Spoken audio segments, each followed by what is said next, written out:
I think many of us have, as I did, grown up in what I would call religious isolation. I was a Lutheran because my mother had been Lutheran, and that was the way I grew up and what I knew following my faith life. There were, of course, other options available in the community where I grew up, in and around Sturgeon Bay, Wisconsin, but I was pretty much unaware of them and what they were about. My father had grown up as a Methodist, and I had a cousin who attended a religious society of friends church, also known as the Quakers. The churches were all lined up along the same street. Still, I knew nothing about these particular churches, since I had come to understand that I was not supposed to. But over the years, being a pastor, I've become more immersed in Lutheranism as well as other expressions of faith life. As a result, I've come to appreciate the shared ways in which we understand God's working with us in the world.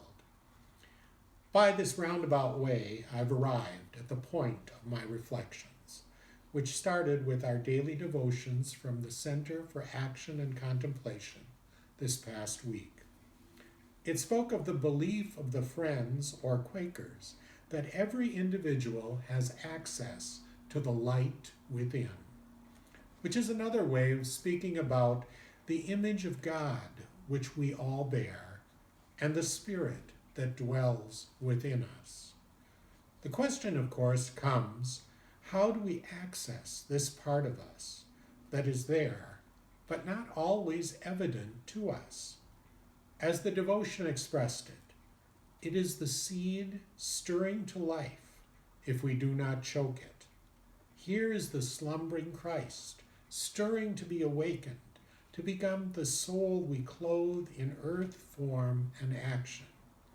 And Christ is within us all. There's no doubt that this presence of God is within us and very much needed in our lives today. But how do we access it? What do we have to do to activate it? It would be such a shame to leave this important part of us unawakened and not alive within us.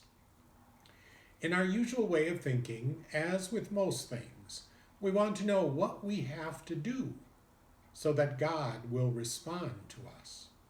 Isn't that our responsibility? Isn't that why we pray? So that God will respond and do something? Too often we forget that God has already done the doing. In Quaker terms, the light within us is the God already there. The living Christ within us is the initiator, which makes us the responders. Over the many months of living with the threat of COVID, we've heard a lot about first responders. They are the ones called out to meet the immediate needs of others. They are the ones who, if they don't show up, leave people in a painful position. They are the ones who put their lives on the line in the face of illness, of violence, of flames, of fire. The responders are essential to the continuation of health and life for all of us and for our creation. The challenge before us is to be first responders to God's presence which dwells within us each and live out that presence. It is to that presence we need to continually return. For deep within us all, there is a holy place, a divine center, an inner voice which moves us to renewed hope and love toward all of our creation. A voice that we especially need to hear in this time, when we feel darkness instead of this light within.